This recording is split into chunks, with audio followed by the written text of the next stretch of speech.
Surah At-Tur, surah yang ke-52. Assalamualaikum warahmatullahi wabarakatuh. Muslimin muslimat yang dirahmati Allah sekalian, surah yang akan kita bicarakan pada kali ini adalah surah At-Tur, surah yang ke-52 mengandungi 49 ayat, diturunkan di Mekah, berada pada juzuk 26.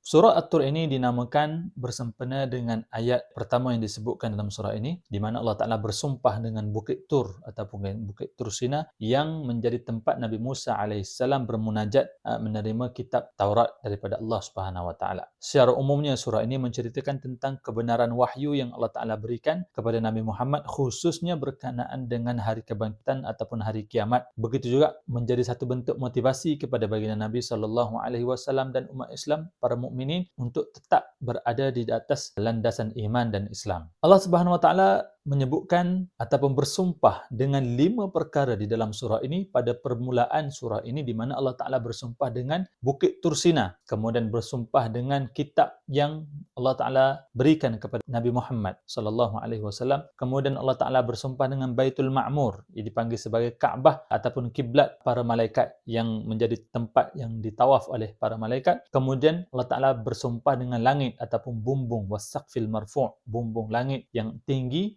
Begitu juga dengan wal bahrul masjur, laut yang bergelora itu seumpama air yang sedang menggelegak. Sumpah ini adalah untuk menegaskan bahawasanya azab Allah Subhanahu wa taala pada hari akhirat itu akan benar-benar berlaku dan tidak ada sebarang bentuk penafian, keraguan sama sekali, dan tidak ada orang pun yang boleh menolak azab ini daripada berlaku. Allah Taala menceritakan, menggambarkan bagaimanakah suasana di hari akhirat, di mana langit itu bergoyang hancur, kemudian gunung ganang yang menjadi pasak bumi ini juga hancur meletup menjadi debu-debu yang berterbangan. Ini adalah satu bentuk penegasan daripada Allah Subhanahu wa taala akan perkara yang sangat-sangat dahsyat yang pasti benar-benar akan berlaku. Kemudian Allah Taala counter suasana ataupun ugutan ataupun ancaman ini dengan menceritakan bagaimanakah keadaan orang-orang mukmin. Allah Taala mengatakan, innal muttaqina fi jannatin wa na'im. Bagi orang-orang yang bertakwa itu ditempatkan di dalam syurga, taman-taman syurga, dan menikmati nikmat yang tidak ada taranya, tidak ada timbangannya, tidak ada badilnya, seumpama nikmat tersebut, di mana Allah Taala mengatakan fakihina bima atahum. Mereka bersenang lenang dengan apa yang diberikan kepada mereka daripada buah-buahan, daripada makanan. Wa waqahum rabbuhum adzabal jahim, dan Allah Taala memelihara mereka daripada azab api neraka. Allah Taala mengatakan kepada mereka kulu washrabu, maka makanlah dan minumlah, hani'an bima kuntum ta'malun, dan tahniah ke atas kamu ataupun baiklah kesudahan kamu dengan sebab apa yang telah kamu lakukan di atas dunia dahulu. Kamu menahan diri kamu daripada melakukan maksiat kepada Allah Subhanahu wa taala. Kamu melakukan dengan penuh ketaatan, tunduk dan patuh segala apa yang Allah Taala perintahkan kepada kamu. Lalu Allah Taala mengatakan muttaqiina ala sururim masfufah. Mereka itu duduk berbaring ataupun bertungkat di atas pelamin-pelamin yang berderet, dan kami jadikan wazawwajnahum bihurin ain. Kami jadikan kawan teman mereka itu bidadari, ataupun kami kahwinkan mereka itu dengan bidadari-bidadari yang putih melepak, yang luas matanya. Ini memberi gambaran bahawasanya para bidadari itu adalah satu makhluk Allah Ta'ala yang sangat cantik, dikhususkan kepada orang lelaki mukminin. Ini tidaklah bererti mereka itu lebih cantik daripada orang mukminah yang taat kepada Allah Subhanahu wa taala. Sebaliknya, orang perempuan yang taat kepada Allah Subhanahu wa taala itu yang masuk ke dalam syurga, isteri kepada orang mukmin, itu mereka akan menjadi ketua bagi bidadari-bidadari ini, dan mereka menjadi lebih cantik. Mereka adalah lebih cantik daripada para bidadari yang Allah Ta'ala ciptakan ini, kerana mereka itu taat, patuh kepada Allah Subhanahu wa taala dan tidak menyekutukan, tidak berbuat maksiat kepada Allah Subhanahu wa taala sama sekali. Lalu Allah Ta'ala mengatakan walladzina amanu wattaba'athum dzurriyyatuhum biimanin alhaqna bihim, dan orang-orang yang beriman, zuriat-zuriat mereka juga beriman, lalu kami kumpulkan mereka di dalam syurga, dan kami tidak mengurangi sedikit pun pahala-pahala amalan mereka, dan setiap manusia itu terikat dengan amalnya yang dia kerjakan. Maknanya apa? Kalau kita buat baik, maka kita akan dibalas, diberi balasan yang baik. Kalau kita melakukan keburukan, maksiat, maka kita akan dibalas dengan azab yang perih daripada Allah Subhanahu wa taala. Wa amdadnahum bifakihatin wa lahmin mimma yashtahun, dan penduduk syurga itu kami tambahkan kepada mereka, kami berikan kepada mereka tidak putus-putus terus dari masa ke semasa, makanan-makanan, buah-buahan, daging dan seumpamanya daripada pelbagai jenis makanan, apa sahaja yang mereka inginkan. Setiap apa sahaja yang mereka inginkan, kami akan berikan perkara itu tanpa putus pun daripada kami. Yatanaza'una fiha ka'san. Mereka di dalam syurga itu kerana melahirkan kemesraan di antara satu sama lain, berebut-rebut untuk mengambil piala-piala ataupun gelas-gelas yang berisi arak yang lazat, yang tidak menimbulkan perkara yang sia-sia.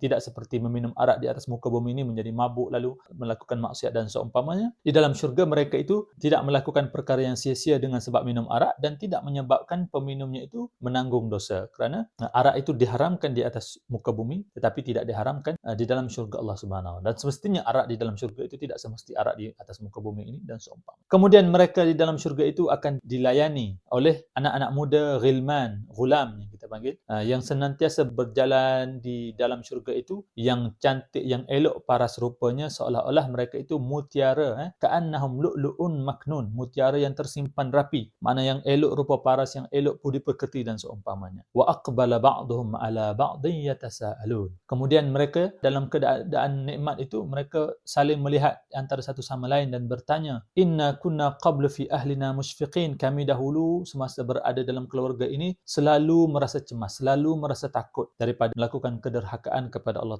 Subhanahu wa taala. Kami selalu memperingati anak-anak kami agar senantiasa solat, senantiasa berpuasa, walau di mana sahaja kamu berada, walaupun tidak berada di dalam pengawasan ibu dan ayah, kamu harus menjaga solat, kamu harus berpuasa, kamu harus menahan diri daripada melakukan maksiat. Mereka di dalam keluarga ini merasa cemas, merasa takut, selalu memberi peringatan agar tidak melakukan maksiat kepada Allah Ta'ala dan agar tetap beribadah kepada Allah Ta'ala walau apa sahaja yang berlaku. Senantiasa memberi peringatan. Maka di atas perbuatan mereka itu, famannallahu alaina wa waqana adzabas samum. Maka Allah Ta'ala mengurniakan kepada kami rahmat dan taufik serta memelihara kami daripada azab api neraka. Dan inna kunna min qablu nad'uh, sesungguhnya kami dahulu tetap menyembah Allah Subhanahu wa taala dan memohon pertolongan daripada Allah Subhanahu wa taala. Innahu huwal barrur rahim. Kerana Allah Ta'ala lah yang senantiasa melimpahkan ihsannya, senantiasa yang mengasihani umat dia, mengasihani hambanya di atas muka bumi. Fadzakkir fama anta bi ni'mati rabbika bikahinin wala majnun. Maka hendaklah engkau wahai Muhammad, Allah Ta'ala mengatakan, tetap tekun memberi peringatan kepada manusia dan jangan hiraukan orang-orang yang ingkar, kerana engkau dengan nikmat Tuhanmu yang dilimpahkan itu bukanlah seorang yang pawang, bukan seoranglah tukang sihir, bukan juga seorang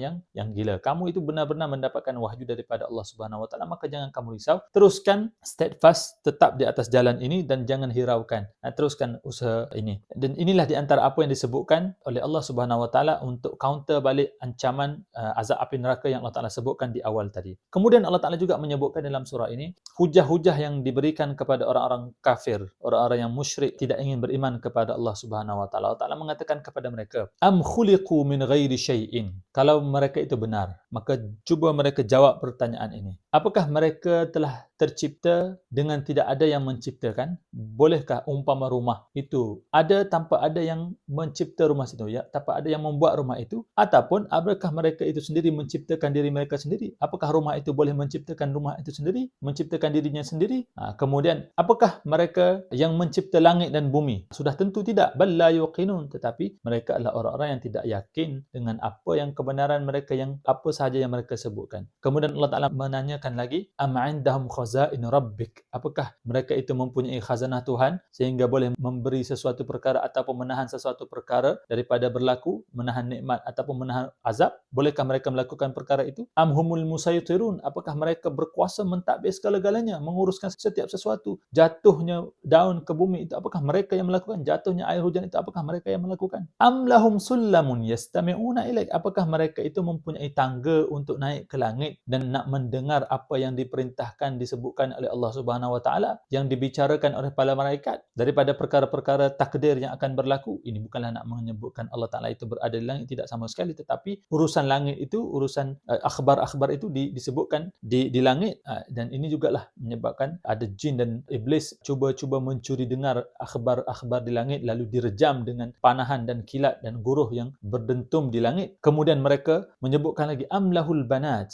Allah Taala secara memerli, apakah layak ataupun apakah patut mereka kaum musyrikin itu menisbahkan bagi Allah Taala itu banat, anak perempuan, tetapi bagi mereka itu anak lelaki, kerana maklum diketahui orang-orang musyrikin Mekah pada zaman itu mereka sangat tidak menyukai anak perempuan, sehingga kan sanggup menanam anak perempuan secara hidup-hidup kerana bencinya kepada anak perempuan, kerana menganggap anak perempuan ini satu bentuk bebanan, kotor dan seumpamanya. Mereka lebih suka anak lelaki berbanding anak perempuan. Maka Allah Taala mengejek mereka kerana mereka itu menisbahkan bagi Allah Taala itu anak perempuan. Allah Taala itu mempunyai anak perempuan. Mereka mengatakan malaikat itu adalah anak perempuan bagi Allah Subhanahu Wa Taala. Ini bukanlah nak mengatakan ada anak perempuan itu lebih teruk daripada mengatakan ada anak lelaki. Tidak, sama sekali Allah Taala tidak mempunyai anak, lam yalid wa lam yulad, sama sekali tidak beranak dan tidak diperanakkan. Mengatakan Allah Taala itu mempunyai anak baik lelaki maupun perempuan itu sama saja hukumnya, kufur, keluar daripada agama Islam. Tetapi menyebutkan ada anak perempuan bagi Allah Taala itu lebih teruk kerana manusia sendiri tidak mahu, mereka sendiri tidak mahu dinisbahkan bagi mereka itu anak perempuan. Maka